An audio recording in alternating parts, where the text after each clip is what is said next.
Pinapatay ni Lacson ang investigasyon sa Blue Ribbon. Yan talaga ang duda ni Senator Marcoleta, mga kababayan. Dahil sa halip na sundan mo ang ebidensya, mga kababayan, parang nililigaw niya. O eto na, mga kababayan, eto na. Lumantad na ang mga kasamahan ni Guteza na siyang nagdala, mga kababayan, sa mali-maletang pera. Bakit walang imik si Lacson? Sa halip, mga kababayan, parang minaliit pa niya. At yung sinasabi niyang mayroon na daw siyang majority report, mga kababayan. Paano na yan? Walang gustong pumirma. Oh, useless, mga kababayan. At lalong-lalo na ngayon, mukhang magre-reboot, mga kababayan, ang investigasyon sa Blue Ribbon dahil sa paglantad ng mga ex-marines, mga kababayan. Ang tanong na lang dito, paano kaya ihahandle na Lacson ito? Bakit hindi ora mismo? At kagaya ng dati, paghahanap na naman ng palusot, mga kababayan, para maligaw ang investigasyon. At ayaw kumilos ni Lacson. Panoorin niyo po, mga kababayan, ha? Paano nga yun, sir? Nakagawa na siya ng report. Tapos may bagong... Teka muna, ang proseso namin dyan, ang mekanismo dyan, pipirma dyan at least 11 para magkaroon ng majority report. Walang pumipirma. Walang pumipirma. Oh, dahil, ayun, mga kababayan, mayroon palang mga senador na tumanggap ng maleta. So baka ang gusto nila wala nang pumirma.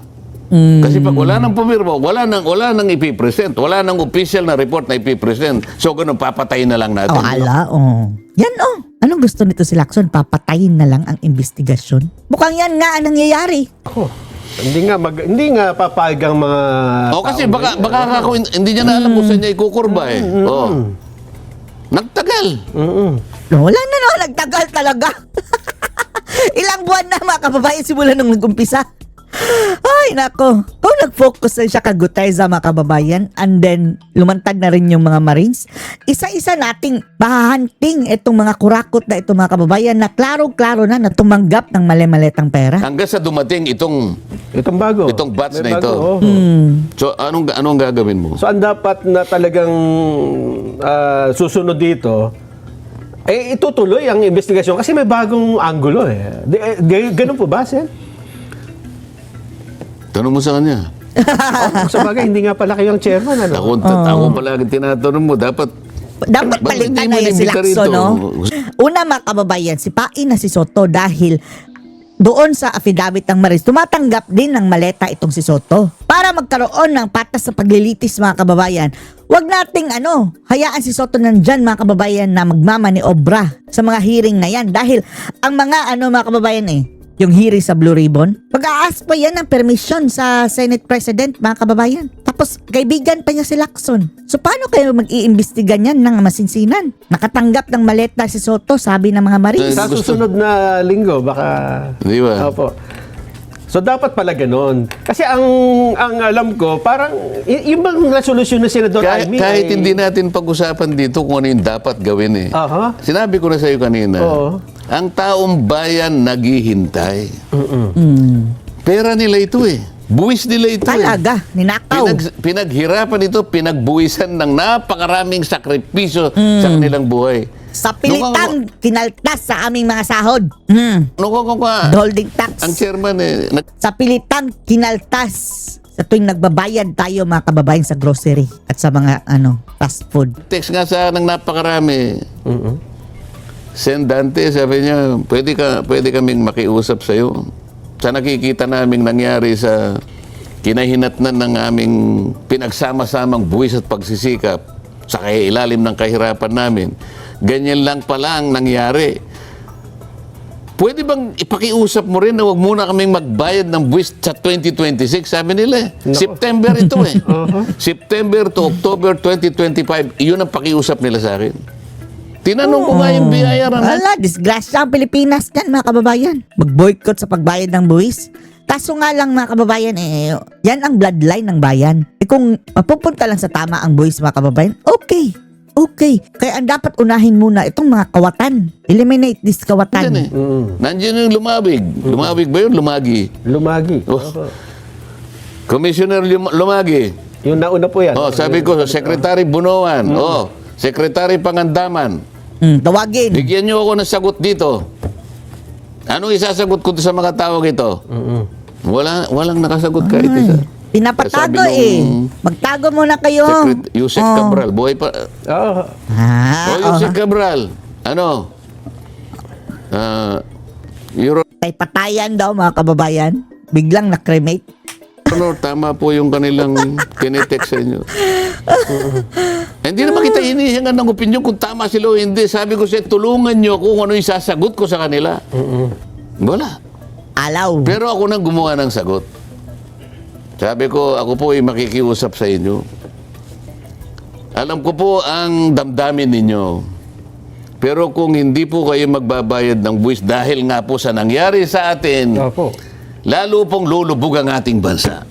So makikiusap po ako sa inyo. Hindi pwede. Hindi pwede mga kababayan talaga hindi magbayad ng buwis. Dahil parang ano yan Diyan humihinga. Yan ang hangin mga kababayan ng gobyerno at ating bansa. Una na lang nating eliminate mga kababayan itong mga kurakot. Yan sana. Magpasensya muna tayo habang hinahanapan po natin ang kasagutan, ang problemang kinakaharap natin. Ang sarap nga yung isipin mo wala na tayong mga tax. Ang sarap mga kababayan pero paano na yan? Disgrasya tayong lahat. Oo. Ang problema mga kababayan, disgrasya tayong lahat. Kuryente yan sa ekonomiya. Lahat magmamahal mga kababayan. Mga bilihin, bababa ang halaga ng piso. Ang inyong 1 million na savings, mawawalan yan ng value. Balik tayo rito. Hindi mo ba kailangang harapin ito? Inaako mong responsibilidad dito mas magaling yan kaysa kay ganun. Okay lang. Ako ba nagdamdam? Hindi. Tapos gusto ko nga kung may mas magaling nga Dahil ang importante, matugunan natin ito, mabigyan natin ng lunas ito dahil sa bayan. Huwag na natin pag-usapan kung sino yung magaling. Ang importante kung sino yung mananalo. Ang taong bayan. So isa ng tabi ko na yon. Problema lang. Naggagaling-galingan lang pala. Galing-galingan, Ang kapal ni Lacson mga kababayan no, kunin ang blue ribbon. Tapos wala palang binatbat, colored. Di ba nung si Senator Marcoleta ang blue ribbon, gumagawa-gawa din si Lacson ng kanyang mga report daw mga kababayan na kanyang ni-research. Ang animal, kapal ng pagmumuka. Tapos yun pala mga kababayan hanggang ngayon. Kalahating taon na ang lumipas. Walang napala. Sasabihin mo na, may kulay ito Huwag ka nang magkulay. Huwag ka nang gumawa ng napakaraming excuses. Hindi ito kailangan ng bansa. May lumutang po na bagong anggulo dun sa affidavit nila Yung isang bahagi nung mga pera ay nagastos daw dun sa pagkuha ng mga ebidensya sa ICC. Yan. Ito ang ginastos sa accommodation at kung ano-ano pa. Yung bahaging bang yun ay pwedeng imbestigahan ng Senado in isolation dun sa isa pang kaso, yung sa flood control. Pero papasok din sa malfeasance, misfeasance, non-feasance. So blue ribbon na naman yun. Sa kanya pa rin. Pwedeng joint sa... O kaya pwede niya sabihin, okupado na ako masyado. Imbestigahan mo nga kanya, Foreign Service Committee. Ayun. Anong okupado ni Lacson mga kababayan? Wala ngang hearing-hearing siya. Kasi mega... Hindi ko isang araw, may resolution kaming minority na kukunin namin ang sense ng Senado na hindi naman basta kukunin mo na lang isang tao, meron tayong judicial system, meron tayong prosecutorial system, service. Kung inaakala mong nagkasala ang Pilipino sa mga kasalanang yung tinatawag nilang crime against humanity, mga ganyan, meron naman tayong batas Kaya nga. Bakit ba kapag ganun ang nangyari, yung extraordinary rendition, dahil nagawa nila kay Pangulong Duterte na bigla nilang kinidnap, dinala ron. Kinidnap talaga. So pwedeng i-apply ngayon kay Senator Bato, kay Senator Bongo. Natakot nga yung mga kasama ko Hindi na pumasok. So meron kami ngayon pinag-uusapan pa roon. Ang sabi namin, bakit tayo napapailalim? Dahil sa bangag ang sasagutan. Dahil bangag ang... Sa isang Bangag isang na yan. treaty na hindi na tayo, kumalas Wala na na tayo tayo. Kumalas na tayo sa treaty na yun eh. Wala na tayo sa Rome Statute. Bakit nananaig pa yun? Ang totoo niyan, kahit siguro membro tayo, alin ba yung mas mataas? Yung constitution natin o yung treaty? Mataas yung Constitution. constitution natin. Oo. Anong nakasulat sa ating saligang batas? Napakalinaw nun. No one shall be deprived of life, liberty or property Without due process. of law. Anong due process kay Tatay Digong mga kababayan? Wala pang 24 hours. Pinatapon na. 12 hours lang ha? Paano mo pananagutin yun? Maliwanag yun eh. Nakasulat yun eh. Constitution ito. Pagkatapos nagpadala ng red notice, nagpadala ng ganito, Yun pala mga kababayan, hindi naman pala nag-red notice. Walang red notice ang yung Interpol. Yung sinasabi nilang Interpol mga kababayan, sila lang din pala, mga Pinoy. Diyos ko Lord. Sila lang din ang nag-initiate. Since member tayo ng Interpol, kunwari, makikipag-ugnayan tayo sa Interpol na which is sarili na lang din ang kanilang mga kababayan tinutukoy. we will ang comply mga with animal. our obligations under the blah blah blah. O teka muna, paano yung saligang batas mo? Yan ang napakaraming usapin. Pero kaya nga, ito na naman ang naliliis na naman yung flood control. Is na naman. Huwag tayo magkakamali ha. Ang daming... Pati nga ikaw, Senator Marcoleta, nilihis ka nila. Inabala nila mga kababayan si Senator Marcoleta doon sa West Philippine Sea. Di ba? Siyempre, sinira nila ang dangal ni Senator Marcoleta eh. Kailangan dumipensa ni Senator dahil itatag nila nga traidor mga kababayan. Pansamantala, nalihis ang ni Senator Marcoleta, focus sa laban sa korupsyon. Napunta doon sa Kalayaan Islands, Diyos ko Lord. Senator, wag kang magpaloko dyan sa mga animal na nanglilihis. Ang problema kasi mga kababayan, itong media kakampit kasi mga kababayan. Araw-araw ba naman siraan si Senator Marcoleta doon sa about sa Kalayaan? Unahin niya mga kababayan, linisin ang kanyang dangal. Nalilitaw. Yung iba namang mga issue, talagang importante naman. Aha. Ngunit huwag nating kakalimutan, kahit na nagdi-discuss tayo ng iba't ibang issue, huwag mo kakalimutan itong inihingi naman ng taong bayan. Yun sana yung manatili. Itong para kasing nawawala na ng pag-asa ang marami eh. Kaya muna, bakit wala yung taong bayan? Di ba may Vox Populi tayo? Wala po eh, Sen. Dahil gusto Walang lang Vox Populi. marinig yung paliwanag nyo dito. Dahil, yun nga, kumbaga sa boxing, puro salag, Sen eh. Puro salag lang ang nangyayari. At walang nakikitang kahit na aninag man lang ng pag-asa na kaya naman nababanggit ko ito, Sen, ako din, nag-browse sa social media, yun po ang itinatanong ng marami, bakit nagkaganoon? Wala naman sumasagot Di ba dapat sila sumagot? Totoo, opo. Tayo, discuss na tayo ng discuss. Pero dapat sila yung sumagot Walang sumasagot. Dedma, gusto kasi ng mga bangag mga kababayan na hayaan nyo na. Tapos ng pagnanakaw Wala na kayong magagawa. Ganyan. So, anong gagawin natin ngayon? Ayun nga po. Ano kayang pwede natin gawin para Sabi nilang mga bangag, move on. magkaroon ng Move on, girl. patutunguhan ito? Para ganyan mga kababayan.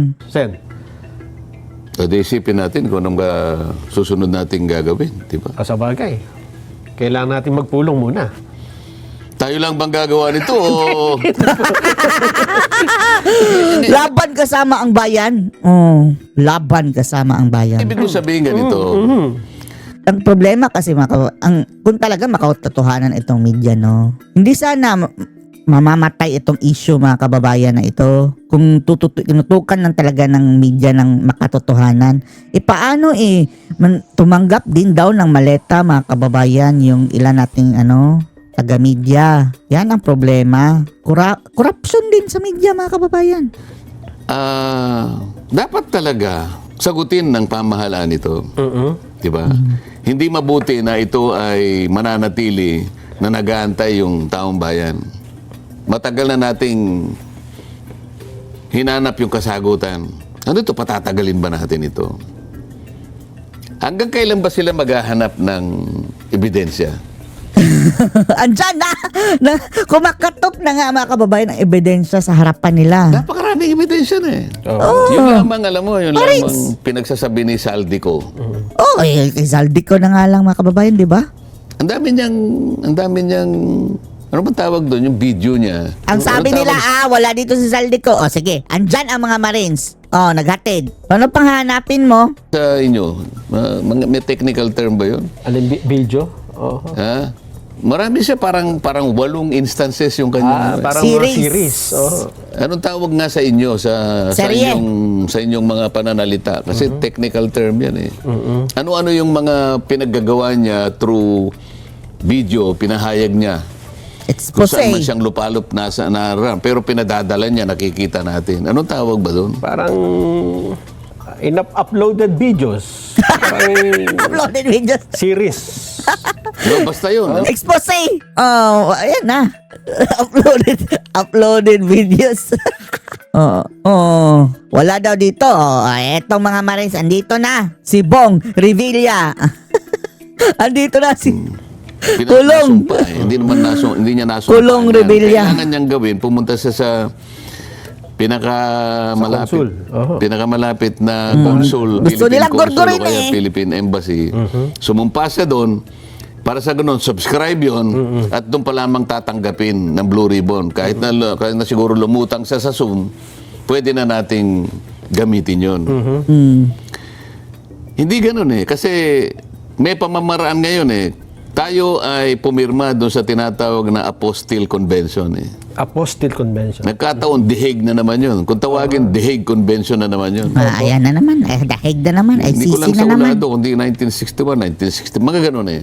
Ang ibig sabihin nun, sino mang foreign national na nandun sa lugar na kung saan ka man, pwede kang magpanotaryo doon sa lugar na kinaroroonan mo at yung tutulong na notarial officer, mag-a-attach siya ng apostille certification. Uh-huh. Ano magiging epekto niyan? Para ka na rin sumumpa doon sa consulate. At yung Apostille Convention na yun, inadapt ng ating Korte Suprema. Oo. Pwede kong ilabas sa kanila yung isang araw, magkakaintindihan kami tungkol dyan eh.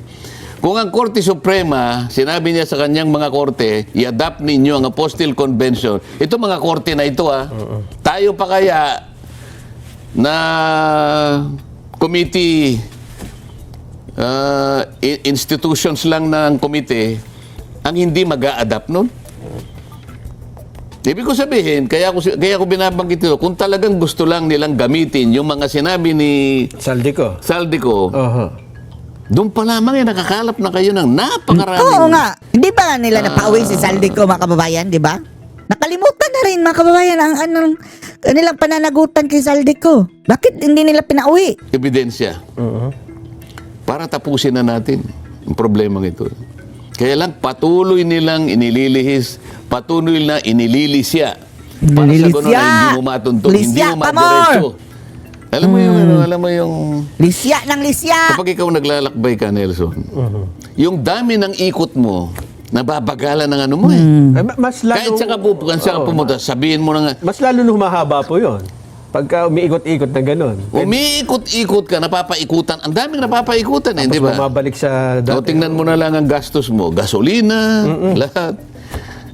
Naiinip ang tao eh. Pati pasahero naiinip. Alam mo kung diretso yun? Dumating na! Madali nating mapupunta na gusto nating puntahan eh. Ito, walang katapusang ikutan.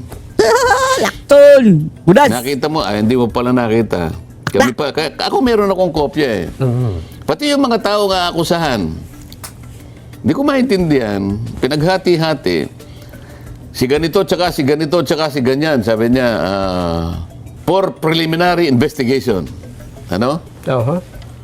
Si ganito kanya, yung pinakamalaking isda, for further investigation. Sabi ko, teka muna, ano ba to? Yung malaking isda for further investigation. Kung ikaw ay sanay sa piskalya, ito yung pinakamalayo eh. Sa maring usigin eh. Malayo. Kasi for further ano ko eh. Further. Umuwi ka muna, for further ka eh. O kayo, umarap kayo bukas ha. Maghanap ka ng abogado. Yun ka agad. Sila meron ng meron ng talagang potential na ikaw for further ka lang. Paano? O lahat ng ebidensyang tutundo sa kanya, pinagaganon eh. Pinagpuputol eh. O pulparder ka. Pinagpuputol. Wala kaming makita kanyang ebidensya na tutukoy kay ganito. Ayun nga. Paano ka makakahanap? Lahat ng ebidensyang papunta sa kanya, gusto mong tagpasin lahat. Hindi mo manahalan tayo. Tagpasin lahat. Huwag maghintay-hintay lang tayo sa tamang panahon siguro. Di ba? May magagawa ba rito ang... Kasi gaya nga ng sinusunod nating batas, magkakahiwalay ang mga sangay ng gobyerno. Merong legislative, executive, at yung sa inyo, yun nga, yung legislative at judiciary. May magagawa ba rito, halimbawa, ang executive department, ang Pangulo, para at least ay magkaroon ng linaw itong matagal na nating hinihintay na resulta ng investigasyon, Sen? O yung nangyari na nga, hindi ba? Executive Department, gumawa ng ICI. Aha. Alam mo yung ICI? ICI, oo. Ano yung ICI? Wala na silbi. Fracture... Nakalimutan mo na eh. Independent Yun na nga. Commission Oo. for Tinatanong mo Infrastructure. kasi, wala pa magagawa executive. Gumawa, di ba? Hanggang doon na lang? O kapanipaniwala ba yung ginawa? Sa bagay, oh. Oo. Legislative. Blue Ribbon Committee. O ito yung pinag-uusapan natin. Eh palikuli-ko naman eh. Judiciary. Hindi mo po pwedeng gumalaw yan. Ang judiciary, ito yung most, parang bystander lang yan. Ang judiciary, parang nasa tindahan lang yan. Andyan. May lalapit. Bibili po ako ng, ano bibilin mo? O, ganun lang ang judiciary. Ayun, Hindi siya hoy, bumili. Walang Hindi pa ganon. pwede, oh. Yun ang nature ng ating ng ating gobyerno eh. So, bago dumaan sa judiciary, dadaan muna ng... Kaya nga, ang ano kasi, kamukha, Blue Ribbon. Aha.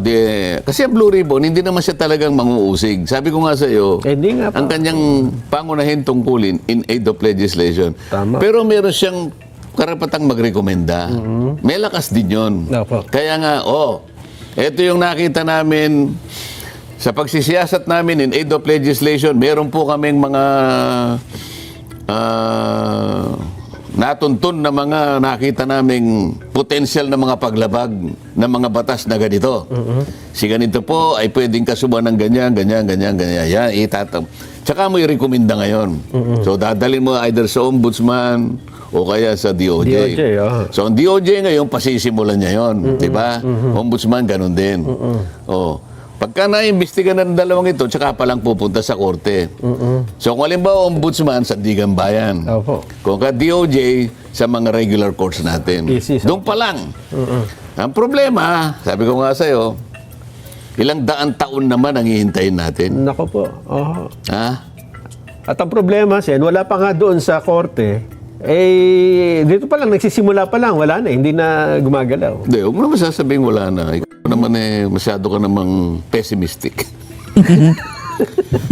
Basta kailangan huwag ka mawala ng pag-asa. Meron pa rin. Wala Ano bang natin. tao, Wala na kami nabubuhay? ng pag-asa eh. May pagsubok. Ako, ganun ako eh. Siguro dahil sa aking matibay na paniniwala. Opo. Ganun ang aking ganun ang aking natutunan mula sa pagkabata eh. Palagi kang nananalig sa Diyos. Totoo naman po. Di ba? Opo. Lahat ng nangyayari sa buhay natin, kagustuhan ng Diyos yan. Hindi nga lang natin maunawaan. Kasi tao lang tayo eh. Siya ang higit na nakakalam dito. Pero sabi niya, Pero mayroon ding talagang mga kababayan, mga satanas na talagang gahasik ng kasamaan. Kaya nga mayroong mga kababayan pagkakasala. Dahil yung pagkakasala mga kababayan is labag yan sa kagustuhan ng Diyos. Etong mga ginawa ng mga kurakot ngayon mga kababayan, pagkakasala, napakalaking pagkakasala nito mga kababayan. Pagbabayaran nila yan sa dagat-dagatang apoy sa kabilang buhay. wala ng pag-asa. Di ba? Manampalataya ka. Hindi ka yata nag-attend nung nakaraan. Yun ang teksto eh. Wala tayong absent, Sen. Ha? Hindi nakinig. Sa paglutang nitong Wag mo na. At si topic agad si Jean. 18, Jean ba to? Si Nelson. Si topic na muna Nelson. meron pa kayang Baka mag-quiz si Senator Marcoleta sa iyo sa sa humili. I-inspire Humili ba na- 'yun? Anong Hindi tawag ka- sa kanila? Hindi ka makamove on sa 18 eh. Iniiba ko na nga eh. Kinukurba ko na nga. Ang ibig sabihin, kasi ito yung mga Dapat ay tutukan itong 18. tagahatid. May picture mga nagbibilang eh. Merong mga nagpe-prepare eh. Oo. Ito Oh, kaya inom. ay lulutang din sa banda-banda roon. Mapapalutang lahat yan kung palulutangin ng Blue Ribbon Committee. Itatawagin na. Nandun kasi yung susi eh. Oho. Di ba? May pangalan naman pala eh. No? Ha? So Lacson, sige Lacson. May mga pangalan natin binanggit dun eh. Oho. May pangalan marami. Andun si May Soto. mga pangalan. O paano kung kabarkas? Kabarkada! Si Tuta. Kabarkada yung nasa para makagawa ng isang Andun si Tuta. majority report. Opo. 2 po kasi yung members ng ng Blue Ribbon Committee. No? 17 yung regular, 3 yung ex officio, kaya 20. So anong majority ng 20? 11, di ba? So kailangan may pumirmang 11. Magkakaroon ka ng majority report. Ito ngayon ang ia-adapt at tatayuan sa plenary. Doon ngayon ang Diskusyon. diskusyon. Bakit ganito? Ayan na. Oh, diyan nalilitaw. Bakbaka na yun. Bakbaka na, Kaso, dis. Baka nakikita niya yung discomfort doon. Oo. Madidisgrasya ako dito. Ay, baka ayaw pa pirma. Baka tatayo doon kanya si Jenso Barjaga, delikado ako rito. Ano?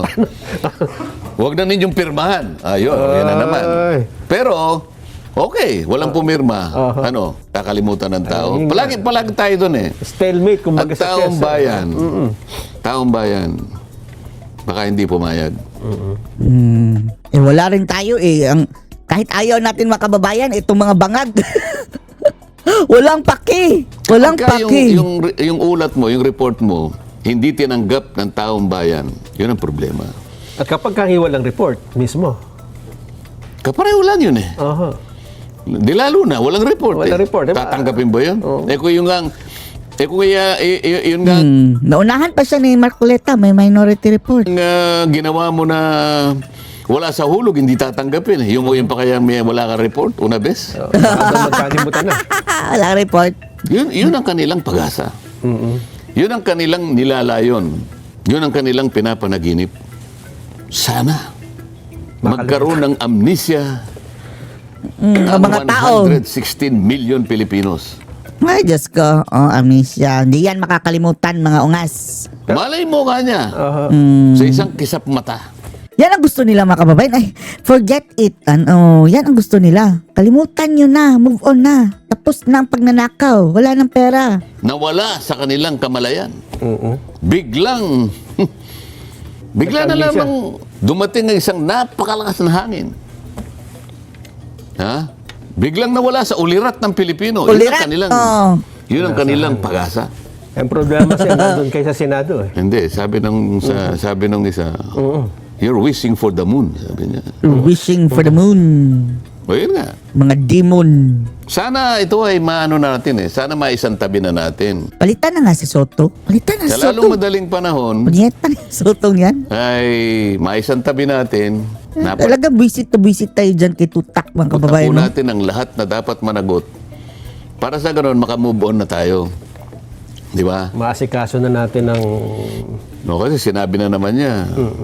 Meron dyan kanya, hindi na makamove on kay Tomas Cloma.